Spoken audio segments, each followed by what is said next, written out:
지금 계속 10계명 강의하다가 이제 7계명 간음하지 말라. 지난주에 다 못 끝내서 1시간 더 이어서 합니다. 오늘 다음에 도둑질하지 말라. 이렇게 넘어갈 것인데, 자, 간음하지 말라고 하는 이 메시지를 간음하지 말라 2 이렇게 제목을 정하려다가 한 다윗의 케이스를 가져와서 빗나간 사랑, 이런 주제로 말씀을 드리려고 합니다. 죄, 한국말과 중국말과 성경의 원어인 헬라어로 썼는데, 이 헬라어로 아마르티아라고 하는 단어는 빗나간 화살. 그래서 제가 빗나간 사랑, 오늘 밧세바 사건을 그렇게 말씀을 나누려고 합니다.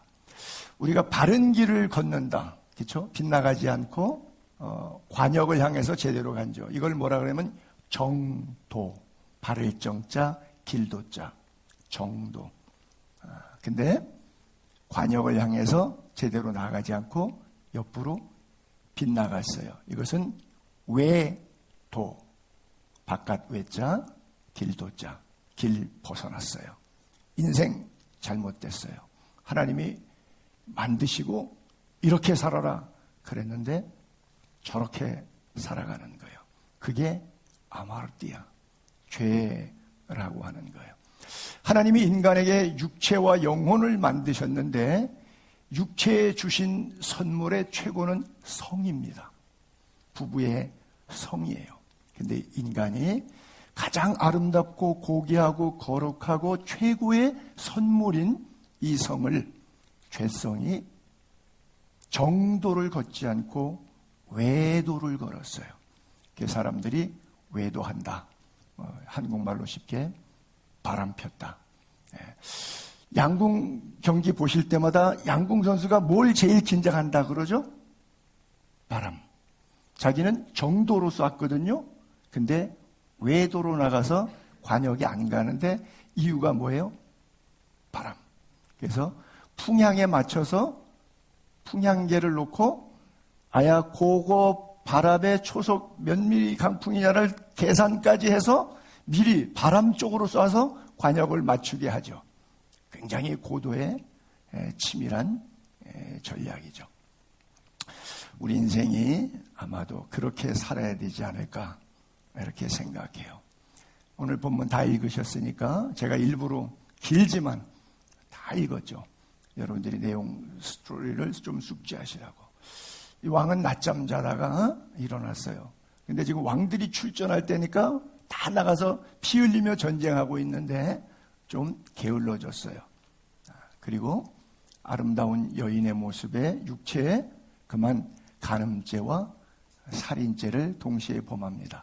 자, 다 아시는 내용이니까 이 사건 하나로 가지고 6계명 살인하지 말라, 7계명 간음하지 말라, 8계명 도둑질하지 말라, 이제 계속해서 배울 건데 9계명 내 이웃에 대하여 거짓 증거하지 말라, 마지막 10번째 계명 내 이웃의 집을 탐내지 말라, 그리고 부원적으로 내 이웃의 아내, 남종, 여종, 소, 낙이 어떤 소유도 탐내지 말라. 자, 여기에다가 이 한 사건을, 다윗의 간음 사건을 대입해 봅시다. 살인하지 말라 어겼죠. 간음하지 말라 어겼죠. 도둑질하지 말라, 남의 아내 도둑질했죠. 그 다음에 그 남편 죽이려고 9번째 계명은 거짓, 벨로로 보내 편지라 그러죠. 죽일 사람 우리아의 손에 자기 죽을 편지를 요압 장군에게 해서 가장 치열한 전쟁터에 밀어넣어서 내 손에 피 안 묻히고 간접 살인하게 하는 거. 여러분 인생 살다 보니까 이런 경험 많죠. 너무 더럽고 치사한 경우. 왜? 자기 손대지 않고 코 푼다 그러죠. 다른 사람 내세워갖고 그 사람 뒤통수 치게 하는 일들. 이게 다 9계명 위반이에요. 그것이 말이든 행동이든 사업이든 돈이든 얼마나 법정에 가면 중상모략들 많아요. 거짓 증거들 많아요. 응? 오만 거짓 증거들이 법정에 가면 너무너무 많아. 거짓말들. 그중에 일본이 제일 많은 동네가 여의도 국회의사당이라 그러잖아요. 입만 열면 거짓말. 그렇죠? 자, 결국은 거짓 증거로 우리 아를 죽게 만들어요. 그리고 10번째 계명, 내 이웃의 아내를 탐내요. 하나의 간음죄만 진 줄 알았어요. 그랬더니 10계명 대인계명이 절반이 6, 7, 8, 9, 10 뚝 무너지더라고요. 우리는 우리의 지은 죄가 그렇진 않은데 그냥 통계적으로 잘못된 통계를 인용하자면 에볼라는 치사율이 70%, 80% 된다 그랬어요.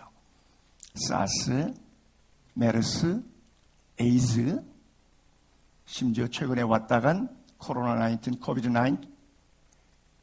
자, 치사율 100%는 뭐예요? 로마서 6장 23절. 죄의 삭은 사망이에요. 치사율 100%. 근데 우리는 코로나, 사스는 무서워해요. 에이즈 무서워해요. 근데 죄는 무서워하지 않아요. 이것이 현대인들의 모습이에요. 그래서 하나님이 주신 가장 아름다운 성, 이 사랑의 에너지를 타락의 에너지로 전환시켜서 화살이 빗나간 사랑. 다윗은 이 문제를 어떻게 회복합니까? 오늘 여기서 우리가 답을 얻기를 바랍니다. 그 유명한 시편 51편 다윗의 회개가 오늘 저와 여러분의 회개가 되기를 바랍니다. 주의 얼굴을 내 죄에서 돌이키시고 내 모든 죄악을 지워 주소서라고 회개했어요. 하나님이여 내 속에 깨끗한 마음을 창조하시고 내 안에 정직한 영을 새롭게 하소서. 나를 주의 앞에서 쫓아내지 마시고 주님의 성령을 내게서 거두어 가지 마시고 주님 내게 주신 구원의 즐거움을 잃어버린 구원의 역사를 다시 감동을 회복시켜 주시고 자원하는 끌려가는 마음이 아니라 자원하는 마음을 주어서 내 마음을 붙들어 주세요. 주님, 내 마음도 내가 어찌할지 모르겠습니다. 주님, 내 심령을 여호와 하나님의 말씀 앞에 자원할 수 있도록 붙잡아 주세요. 저와 여러분의 회개가 될 수 있기를 바랍니다. 주의 얼굴. 우리가 제설교를 통해서 우리 교인들은 귀가 따갑게 들었죠. 예배는 대면이다. 비대면, 아니 비자, 대할 때자, 얼굴 면자, 얼굴을 돌려버리면 예배가 아니에요. 이따가 오후에 성경 공부하실 때 말이 안 되는 이야기를 이야기하면서 안 돼요 주님, 오늘 하나님의 음성을 듣지 못하는 이유가 뭐냐 하는 것을 공부할 텐데 이 단어는 성립이 안 돼요. 안 돼요 주님. 말 돼요? 그러면 주님이라고 말하지 말아야 돼요. 주는 임금 주자예요. 주인 A 시켰을 때 머슴이 안 돼요 주인님. 그러면 그거는 노예는 그냥 사형이에요. 그렇죠? 안 돼요 주님. 그럼 주님이라고 부르지 말란 말이에요. 주님 앞에 시키는데 안 돼요가 어디 있어요. 그렇죠? 비대면 예배 얼굴 돌려놓고 예배한다. 안 돼요. 예배는 대면이에요. 주의 얼굴을 내게서 돌이키시면 하나님이 얼굴 돌려버리면 나 네 예배 안 받아. 그리고 주님이 우리 예배 드리는데 얼굴 돌리고 계신 거예요. 사람 왜 인간관계 불편할 때 얘기하다가 기분 나쁘면 일어나서 나가버리죠. 등 보이고 얼굴 돌리고 그냥 가버리죠. 여러분 예배 드리는데 주님이 예배 안 받겠다고 얼굴을 돌려버려요. 그래서 다윗이 무서웠던 거예요. 주님의 얼굴을 내 죄 때문에 돌이켰죠. 돌아와서 내 얼굴을 봐주세요. 내 죄 용서해 주세요. 그리고 내 마음 깨끗하게 정한 마음, 깨끗한 마음 창조해 주시고 정직한 영을 새롭게 해주세요. 11절 12절에 내 토막 주 앞에서 쫓아내지 마시고 주의 성령 거두지 마시고 주의 구원의 즐거움 회복시켜 주시고 자원하는 심령으로 나를 붙잡아 주옵소서. 그렇죠? 내 토막의 기도의 제목 앞에 회개의 기도, 이것이 오늘 우리에게 있어야 될 줄 압니다. 우리 모든 인간들은 하나님 앞에서 동일하다고 볼 수 있어요. 저는 선교사 출신이니까 제일 좋아하는 사람은 성경인물 가운데 사도 바울을 좋아하죠. 정말 저의 신앙의 샘플입니다. 모델입니다. 역할 모델인데 그 사도 바울이 이렇게 말합니다. 바울이 내 속에 곧 내 육신에 나는 착한 사람인 줄 알았더니 선한 것이 거하지 않다. 내 선한 것이 없더라는 거예요. 내 안에. 선을 원해 나는. 난 착한 선교사 되고 싶어. 나 착한 목사 되고 싶어. 나 착한 사람이고 싶어. 근데 그건 네가 원하는 거지. 행동은 너 그렇지 않잖아. 그건 네가 원하면은 네가 너냐? 행동이 너지. 사도 바울에게 충격이었어요. 자기는 착한 줄 알았어요. 왜? 자기가 착한 걸 원하고 있기 때문에 착한 사람인 줄로 아는 거죠. 교인들이 저한테 늘 속는 게 뭐죠? 설교에 기름 발라서 빤지르르하게 하면 제가 그런 수준의 사람인 줄로 여러분 다 속잖아. 아닌데. 그렇죠? 나도 내 죄 때문에 감당 못하고 있는 죄인 괴수인데 여기서는 내 죄 이야기 안 하고 성경 좋은 얘기만 해주니까 그 얘기하는 그 사람은 그런 사람인 줄로 여러분들이 착각하고 오해하는 거예요, 저를. 여러분들 수준이 다 그래요. 여러분들의 나오는 입에 이야기 다 들으니까 그래요. It's the same. 19절. 내가 원하는 바 선은 행하지 않아요. 근데 악을 행하지 않아요. 응? 악을 행해요. 근데 원하지 않는데 악은 행해요. 그러니까 착각하는 거죠. 선을 행하지 않으면서도 원하니까 하고 있는 줄로 아는 거예요. 악은 행했는데 악은 원한 적이 없으니까 죄를 지었는데도 행동했는데도 자기가 원해서 한 게 아니니까 기억 속에 없어갖고 악을 안 했다고 생각하는 거예요. 사도 바울이 미치겠죠. 자기 자신의 모습을 바라보면서. 20절. 그런데 만일 내가 원하지 않은 그것을 하면 이를 행하는 자는 내가 아니라 내 속에 거하는 자. 죄성이 이렇게 잡아당기는 거야. 이렇게 관성의 법칙처럼 이 죄성의 법칙이 있어서 내가 원하던 원하지 않던 자꾸 죄가 나를 이기는구나. 선을 행하지 못하도록 악이 나를 사로잡아 오는구나. 그래서 24절에 오라. 나는 곤고한 사람이로다. 이 사망의 몸에서 누가 나를 건져내랴. 사망의 몸에서 나 미치겠다. 야, 나 이거 왜 그러는 거야 도대체. 응? 이 사망의 몸에서 누가 날 좀 건져줬으면 좋겠다. 그래요. 계속해서 이 가는 문제는 여러분들의 결혼 문제를 잘 지키면 되는데 오늘 몇 가지 케이스로 결혼, 이혼, 재혼, 결혼에 허락되는 경우, 불허되는 경우들을 성경에서 여러분들에게 일러드리도록 할게요. 자, 워낙 구약 성경 말라기와 신약 성경 고린도에서 하나님이 인간을 만드셨을 때 두 개를 각각 만들지 않고 하나에서 갈빗대를 또 뽑아서 하나를 만들기 때문에 둘이 한 몸에서 두 개가 나온 거예요. 모든 짐승 세계는 종류대로 각각 암수를 만드셨어요. 근데 남자, 여자는 하나님이 사람을 먼저 만드시고 그 사람을 아담이라 부르시는데 그 속에서 갈빗대를 빼서 여자를 만드셔서 뼈 중에 뼈, 살 중에 살을 만들었기 때문에 원초적으로 각각 창조되지 않고 하나에서 둘로 분리하셔서 오리지널은 하나다. 원학은 한 몸이다. 둘로 나누면 안 된다. 그래서 하나님께서 최초의 부부인 아담과 하와를 이렇게 만드셨거든요. 그래서 이것이 결혼의 원리 가운데 내가 어려서 맞이한 내 아내 사이에 여호와께서 주례가 되어 주셨죠. 그래서 왜 하나를 만들었느냐? 경건한 자손을 얻고자 함이니라 그래요. 짐승들은 물론 극일부, 비둘기가 그러나요? 평생 한 쌍에 같이 사는 경우들이 있어요. 근데 나는 인꼬 부부라서 인꼬도 그런 새인 줄 알았더니 인꼬도 바깥쪽에서 넣어주니까 거기 또 따로 살더라고요. 새 기르는 사람 보니까 그러더라고요.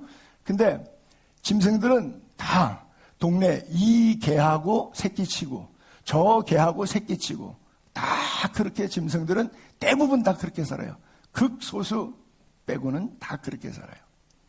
근데 하나님은 일부 일초제만 성경적으로 허락하셨어요. 왜 그러냐면 경건한 자손, 믿음의 후손을 만드시기 위해서. 이것이 하나님의 결혼 질서이고 창조 질서이고 부부 관계의 설정입니다. 이것은 변개하지 못해요. 근데 신약에 와서 사도 바울이 고린도 교회가 제일 음행한 교회라 그랬죠. 그래서 결혼을 안 하거나 또는 이혼한 다음에 혼자 계속 살아버리니까 흔히 말해서 돌싱녀, 돌싱남 이런 얘기하는데 그러다 보니까 너무 음란하게 살아. 그러니까 예수를 믿던 안 믿던 이건 똑같아. 사회 나가면. 그러니까 음행을 피하기 위해서 결혼해라. 그렇게 말씀하고 있어요. 그러니까 사실은 이것은 타락한 인간에게 말씀하시는 내용이지만 실제적으로 원래 하나님이 의도하셨던 것은 둘이 한 몸이 이루어서 하나님의 자녀를 양산하도록, 믿음의 백성들을 양산하도록 경건한 자손을 얻기 위해서 그렇게 만드셨다고 하는 거예요. 그래서 우리가 예수님의 설교 가운데서도 지난 시간에 여기까지 하다가 끝났죠. 간음하지 말라. 음욕을 품고 여자를 보는 자마다 간음했다. 눈이 잘못하면 차라리 한 눈 빼고 장애를 가지고 천국 가는 것이 두 눈 다 가지고 지옥 가는 것이 낫다. 이런 메시지를 했죠. 그래서 주님의 설교는 생물학적인 실제 간음 현상은 일어나지 않았는데도 저 여자랑 잡았으면 저 남자 품에 한번 안겨봤으면 하는 생각만 영화 보고 드라마 보다가 스쳐도 10계명의 간음죄는 안 지었는데 예수님이 볼 때 영적으로 간음한 자로 치부가 된다고 하는 거예요. 자, 성경적인 원리에 있어서 신약교회 결혼의 문제는 가장 중요한 원리. 자, 지금부터 이제 다양한 이야기들이 나오는데 첫 번째, 결혼하기 전에 여긴 다 해당 사항이 거의 없는 분들인데 믿지 않는 자와 멍에를 함께 하지 말라. 그러면서 예를 드는 거예요. 의와 불법이 같이 안 돼요. 빛과 어둠, 그리스도와 벨리알, 믿는 자와 믿지 않는 자, 하나님의 성전과 우상, 이게 같이 갈 수 있다 없다? 없다예요. 왜 그러냐고요? 우리 육체는 하나님의 성전이기 때문에. 여러분, 하나님의 성전에다가 여기다가 부초상 올려놓으면 이게 맞아요? 안 맞아요. 그러니까 육이 남자고 여자고 똑같다고 해가지고 그 육 안에 하나님이 코에 생명을 불어넣으신 그 생명이 다른데 죽은 생명과 산 생명, 쉽게 말해서 성령과 악령, 겉으로는 똑같아요. 이것은 좀 좋은 예는 아니지만 속사람은 사탄이 장악하고 있어요. 근데 겉사람은 박애주의자이고 정말 무료로 사람을 치료해주고 돈 안 받는 훌륭한 의사일 정도로 괜찮은 사람 있고요. 사람은 참 변변치 못해. 말도 어눌하고 뭐 가진 것도 없고 배운 것도 없어요. 근데 그 속에 성령이 그 인생을 지배하고 있는 사람. 세상적인 육신적인 가치로 놓게 보면 못 배우고 가진 것도 없고 말도 어눌하고 좀 찌질이 같은 이 인간하고 좋은 일 많이 하고 메디컬 닥터가 돼갖고 사람 고쳐주고 이 의사하고 비교하게 되면 상상이 안 되죠. 그러나 여기서 속는 거예요. 이 사람은 지옥 가고 이 사람은 천국 갑니다. 물론 사람이 훌륭하고 그 속사람도 훌륭하면 금상첨화겠죠. 그러나 그 문제는 여러분들이 가진 것, 여러분들이 배운 것 갖고 여러분들의 가정, 사회, 직장 생활로 여러분들이 결정하실 문제이고, 제가 여기서 도와드릴 수 있는 부분과 가르쳐드릴 수 있는 부분은 여러분의 속사람 부분만 터치할 뿐입니다. 그러나 그 속사람 영의 문제가 여러분들이 육신 문제를 결론을 좌우하기 때문에 사실은 육보다 영이 더 중요합니다. 그래서 여러분들의 속사람은 정결한 사람이기를 바랍니다. 믿지 않는 자와 멍에를 같이 한 부인을 1000명이나 뒀던 솔로몬이 모압 여자, 암몬 여자, 애굽 여자, 아수르 여자, 전 세계의 여자 다 데려댔잖아요. 저도 해외 23년 살아가지고 머스마들 하는 얘기 해외 가면 많이 듣죠. 나 몇 나라 여자들하고 관계해봤어가 술꾼들의 자랑입니다. 해외 출장 다니면서. 그 자랑이에요. 넌 한국 여자밖에 못 해봤지. 나는 이 나라, 이 나라, 이 나라, 이런 나라. 자랑거리예요. 세상 사람들은 그게 자랑이에요. 수치를 몰라요. 왜? 얼굴이 없기 때문에. 부끄러운 걸 모르는 거, 얼굴이 없는 게 그건 짐승이지 인간은 아니죠.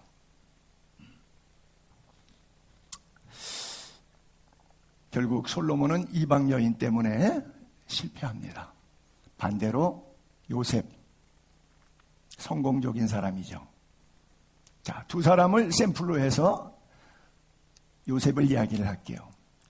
보디발의 아내가 요셉에게 맨날 윙크해요. 여러분, 물론 장난으로 윙크할 수 있는데 그거 좋은 거 아니에요? 눈 찌긋찌긋하는 거 좋은 거 아니에요? 요셉이 거절합니다. 그리고 9절에 내가 어찌 이 큰 악을 행하여 하나님께 죄를 지으리까? 여인이 날마다 요셉에게 요청합니다. 여러분, 이거 쉽지 않습니다. 노예 주제에 주인 마님이 날마다 얘기하면 99% 넘어갑니다. 왜? 한 번, 두 번이 아니에요. 에브리데이, 매일. 너무 힘들어요. 근데 요셉이 귀를 막아요. 하나님의 소리를 듣기 위해서 사람의 소리를 막습니다. 그게 뭐예요? 기도예요. 함께 있지도 아니하리라. 아니하니라 그랬어요. 자, 빨간 글자만 제가 다시 한번 이렇게 읽어볼게요. 내가 어찌 이 큰 악을 행하여 당신 남편 보디발에게 죄를 지으리까? 행위로는 그렇게 되는 거예요. 근데 지금 요셉은 누구 때문에 간음죄를 안 짓는 거예요? 자기 주인 보디발이 무서워서요? 주인의 은혜를 배은망덕할 수 없어서요? 왜 그런가? 하나님이 계시기 때문에 그래요. 여러분들이 설교 들을 때는 하나님 뜻대로 살고 싶은데 성경대로 살아야 되겠다고 결단하는데 엘리베이터 타고 내려가는 순간 여러분들의 믿음도 세상으로 그냥 내려가는 거예요. 한없이 추락하는 거예요. 그리고 보이는 사람, 보이는 물질, 보이는 환경, 들리는 소리에 의해서 하나님의 말씀과 하나님의 얼굴이 보이지 않고 들리지 않는 거예요. 그러니까 마음껏 떡 먹듯이 죄를 져도 악한 일에 죄를 담대히 범하는 거예요. 여러분, 분명한 키워드는 하나님이라는 단어예요. 여러분 안에 하나님이 있으면 돼요. 그래서 요셉은 듣지도 않고 36개 주랭랑이에요. 여러분, 다른 문제는 영적 싸움을 싸우라 그래요. 성경에 보면 싸우라는 이야기 많이 나와요. 선한 싸움을 싸우라. 뭐 이런 얘기들이 나오는데 음란 문제에 있어서는 뭐라 그러냐면 피하라고 나와요. 정력 문제는 싸우면 집니다. 싸우면 져요. 요셉이 붙잡을 때 이러지 마세요. 마님 왜 그러세요? 그러고 막 이렇게 붙잡. 그냥 웃돌이 뺏겨도 벗은 채로 도망가서 36개 주랭랑 이겨요. 근데 거기서 앉아서 대화하고 마님 제 말씀 좀 들어보세요. 제발 좀 이러지 마시고요. 이러면 끝난 거예요. 그건 진 거예요. 조금 있다가 지게 돼 있어요. 시간만 지나면. 그래서 가는 문제는 싸우라고 하지 않고 피하라고 써 있어요. 그래서 성경적인 손자병법대로 하면 이길 것이고 적당히 타협해서 한번 자기가 자기 힘으로 해결해 보려고 그러면 넘어갈 것이에요. 근데 여러분 이제 말씀을 듣다 보면 이런 케이스가 있죠. 다 예수 안 믿었어요. 부부지간에. 근데 한쪽이 예수를 믿게 됐어요. 그러면 한쪽과 영적인 갈등 싸움이 생길 수가 있겠죠. 그때는 나중에 예수를 믿게 된 그 배우자가 상대편 예수 아직 안 믿은 배우자를 향해서 이렇게 받아들이면 좋겠어요. 믿지 아니하는 남편이 아내로 말미암아 예수 믿게 될 수 있고 믿지 아니하는 아내가 남편으로 말미암아 예수 믿게 될 수 있다. 그렇지 않으면 자녀에게 영적인 축복이 흐르지 못한다. 아내 된 자여 내가 남편을 구원할 수 있을런지 남편 된 자여 내가 아내를 구원할 수 있을런지 모르겠다. 자, 둘 다 예수 안 믿다가 한쪽에서 믿었는데 한쪽이 안 믿는 거 보니까 그게 너무 마음에 애잔해갖고 예수 믿게 하고 싶은데 살아왔던 세월 속에 이 인간이 워낙 강팍해서 다른 건 다 양보해도 이 부분은 양보할 것 같지가 않단 말이죠. 그러면 내 마음속에 이런 마음을 가지라는 거예요. 저는 23년 동안 선교사로 있었잖아요. 선교지 나갈 때 뭐 쓰고 나가죠? 유서 쓰고 나가죠. 상대 국가에서는 비자 신청서에 뭐가 있죠? 보험 있죠. 국제보험. 국제보험 가입하고 선교단체 유서 쓰고 뭐 장기 기증도 하고 그리고 떠나가죠. 그게 뭐예요? 시댁에 또는 처가댁에 선교사가 된 거예요. 이제 내가 예수 믿고 오니까 나 때문에 돌아가신 십자가에 지신 그 예수님 생각하면 이제는 그 작은 예수 역할 내가 할 차례입니다. 그래서 배우자의 가정을 향해서 날 위하여 십자가 지신 그 주님처럼 나도 내 배우자의 가정을 위해서 십자가를 지고 구원을 완성해 내도록 울고 불고 눈물로 기도하면 하나님께서 들어주셔요. 주 예수 믿어라. 그래야면 너와 내 가정이 구원을 얻으리라 그래요. 자, 또 다른 케이스 하나는 결혼한 사람들에게 명하노니 여자는 남편에게서 갈라서지 말고 지난 시간에 읽었던 말라기서에 하나님은 이혼을 미워한다 그랬잖아요. 그러니까 이혼하지 말라는 거고요. 그리고 만일 갈라섰으면 그냥 싱글로 돌싱으로 그대로 지내서 믿음 생활을 잘해라. 근데 여기에는 나중에 또 구체적인 설명이 있는데 젊은 사람은 음란하기 때문에 더 난잡해지니까 시집 가고 나이 먹은 사람은 그냥 그대로 있어도 좋다. 이런 단서 조항들이 뒤후에 좀 있긴 합니다. 아니면 다시 그 남편과 화합하든지 하라 그랬어요. 어떤 집사님이 갈라섰어요. 여쭤보니까 한 10년 되셨어요. 그래서 남편은 어떻게 하면 재혼하셨겠네. 남편도 재혼 안 했대요. 그러냐고. 그러면 같이 집사님 한번 만나서 같이 살아보세요. 그랬더니 정말 살았어요. 잊기 어려운 이야기인데 보통은 뭐 오랜 세월 지나면 뭐 한 1, 2년만 지나면 다 재혼들 하기 때문에 각자 짝을 찾아가는데 다시 그 배우자가 계속 싱글로 있을 때는 합하는 것이 성경적인 원리다. 성경은 그렇게 써 있어요.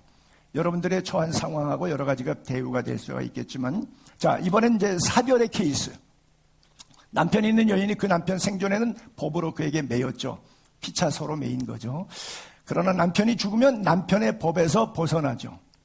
만일 남편 생전에 다른 남자에게 가면 그건 음녀가 되겠지만 그러나 남편이 죽은 다음에는 그 법에서 자유가 되죠.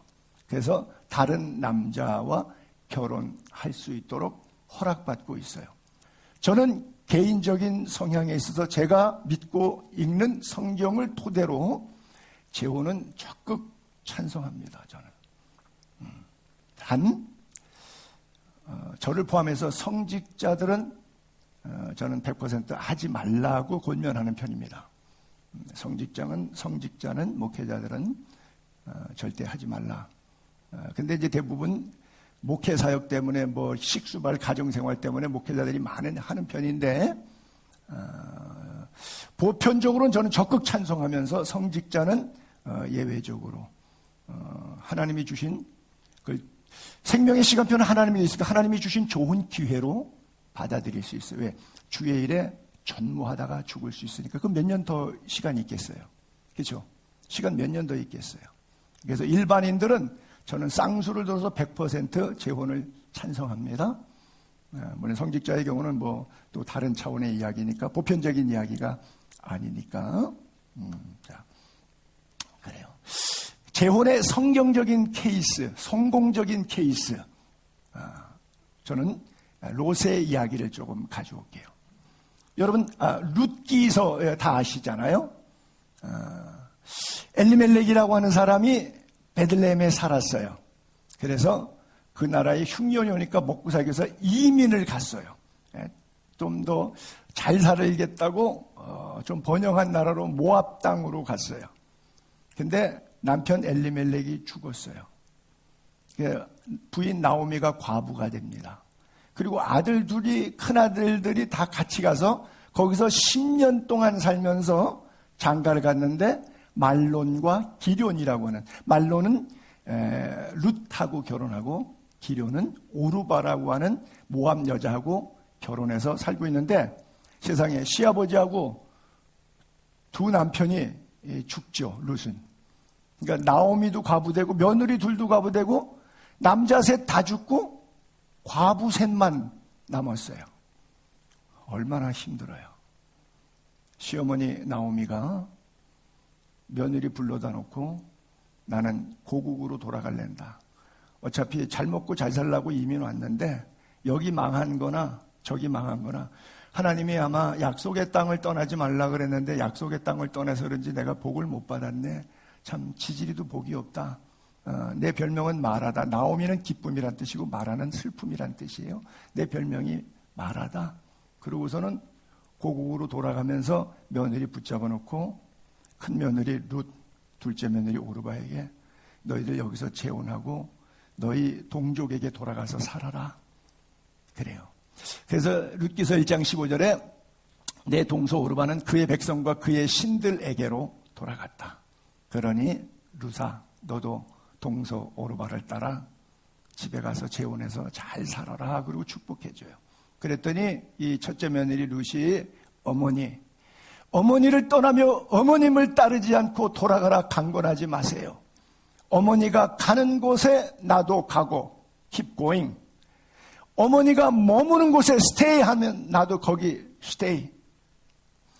어머님의 백성 나의 백성. 어머님의 하나님이 나의 하나님. 어머님이 죽는 곳에 나도 거기 묻힐 거예요. 여러분 지구상에 이런 고부간 보신 적 있어요? 여러분들도 시어머니고 여러분들도 며느리지. 한번 자기의 경우를 상상을 거기다가 대입해 보세요. 어때요? 여러분 나오미가 비록 힘들었지만 얼마나 힘들어요. 자기 살아서 아들 둘 다 가슴에 묻어야 되니 얼마나 힘들어요.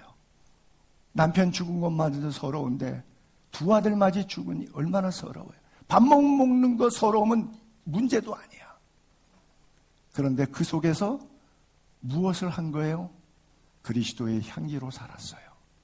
하나님의 딸로 살았어요. 그의 말과 행동이 비록 척박한 땅에서 굶주리고 가난했지만 과부의 삶이지만 여인의 믿음의 도도함이 있었어요. 감히 범접하기 어려운 하나님의 영이 그 나오미 속에 있었어요. 그러니까 세상에 어떤 며느리가 이런 말을 할 수 있어요. 시어머니의 하나님을 본 거예요. 시어머님을 통해서 하나님을 본 거예요. 여러분들이 여러분들의 자녀에게 사위에게 며느리에게 하나님을 보이시고 계십니까? 걔네들이 뒤돌아서면 여러분 뒤통수에다 어떤 욕하고 계십니까? 여러분들이 보여준 것에 대한 반사입니다. 세상에 이방 여인 룻이 어떻게 그렇게 말할 수 있죠? 고부간의 갈등 시대를 살아가는 이 시대에 나오미가 보인 것. 여러분, 이런 당당함이 있기를 바랍니다. 이런 믿음의 고귀함이 있기를 바랍니다. 그래요. 어머님이 죽는 곳에 자기 뼈도 거기에 합장하고 싶다 그러잖아요. 죽어서도 어머님과 함께 살고 싶을 정도로 어머님에 대한 뜨거운 사랑, 하나님을 만났기 때문에 그래요. 이게 바로 순교자의 신앙이에요.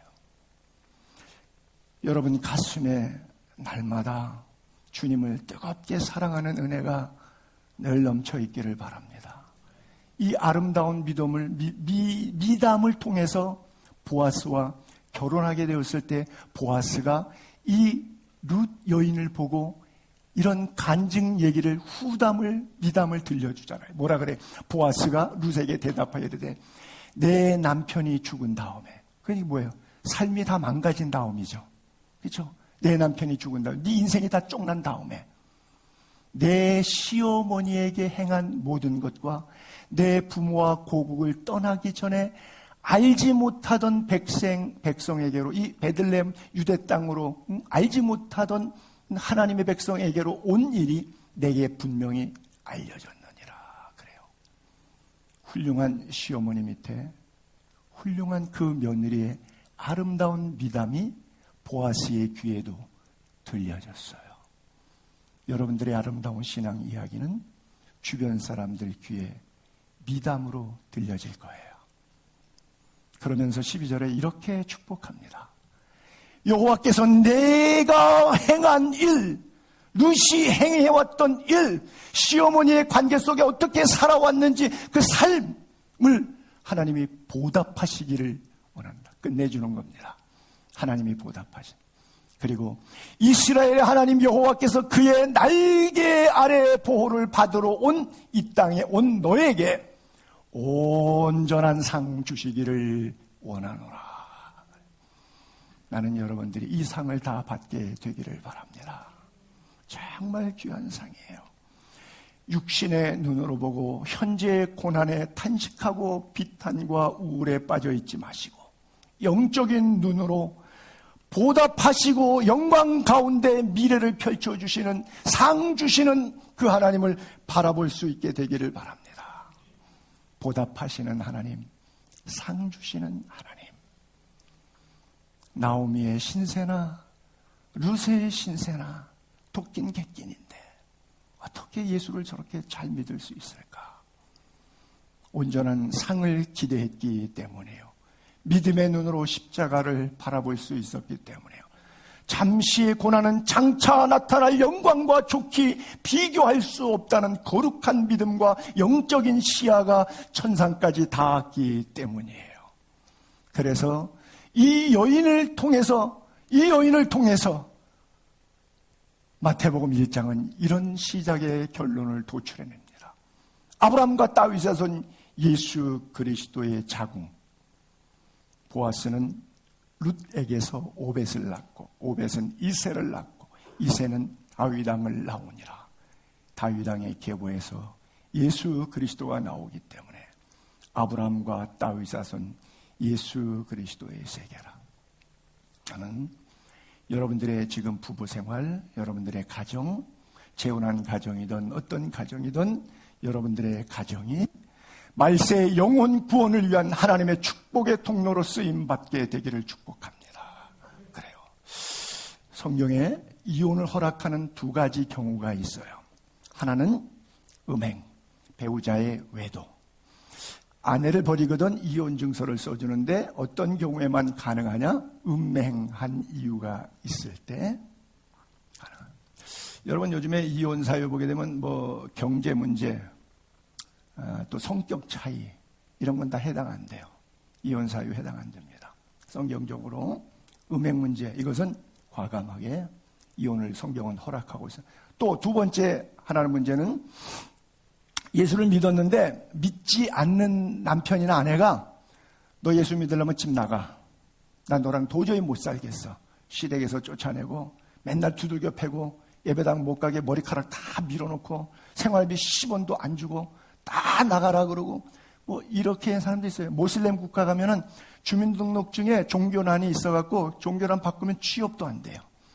뭐 집에서 쫓겨나는 건 뭐 당연한 것이고, 그래서 도저히 삶을 살 수가 없어. 믿지 아니하는 자가 그래서 갈리게 만들어요. 도저히 살 수 없게 만들어. 그러면 할 수 없이 현상을 그대로 받아들여라. 갈리게 하라. 왜? 형제나 자매나, 여기서 형제나 자매는 구원받은 그리스도의 공동체를 형제나 자매라 그래요. 이런 일에 구애될 것이 없느니라. 다른 말로 구속될 것이 없느니라.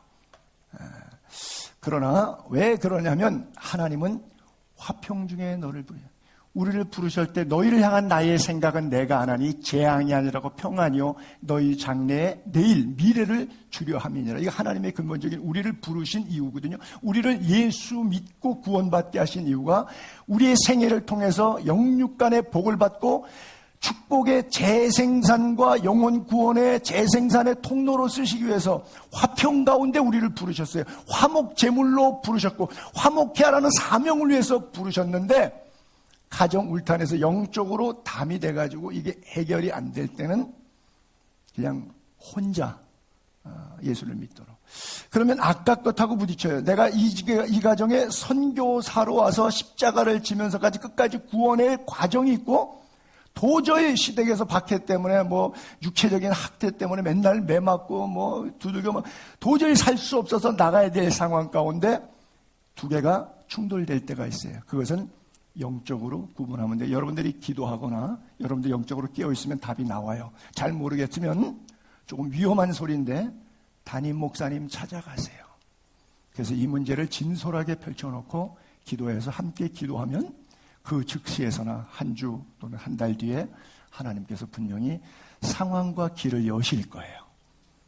그래서 여러분들의 멘토링 할 수 있는 담임 목회자가 필요한 거예요. 자, 이 두 가지 말고는 하나님께서 허락한 바가 없습니다. 자, 마지막 결론. 우린 너희 몸을 어떻게 하라고 했느냐? 즉, 간음, 음행을 이기는 방법, 이기는 길. 너희 몸, 그리스도의 지체. 우리 몸이 그리스도의 지체입니다. 그리스도의 지체 가지고 창녀 지체 만들 수 없다.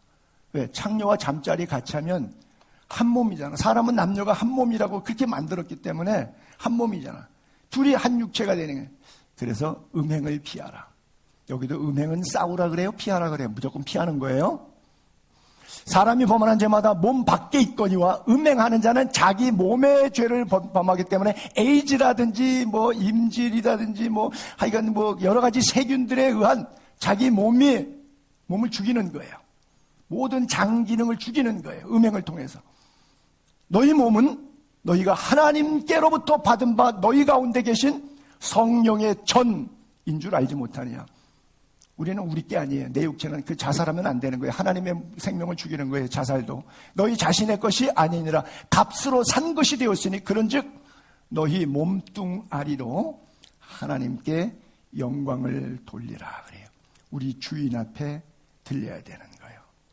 이 구절 다 같이 한번 읽어볼까요? 시작. 너희 지체를 불의의 무기로 죄에게 내주지 말고 오직 너희 자신을 죽은 자 가운데서 다시 살아난 자 같이 하나님께 드리며 너희 지체를 의의 무기로 하나님께 드리라. 내주지 말고. 이게 뭐예요? 시간 싸움입니다. 여러분, 마귀가 내 시간, 내 몸, 내 믿음, 내 생각 뺏지 못하게 하세요. 여러분 시간을 어디다가 쓰고 있습니까? 제가 늘 그런 표현 쓰죠. 여러분들의 시간 쓰고 물질 쓰고 취미, 언어, 교제권 이것이 다 여러분들의 영성의 울타리라고요.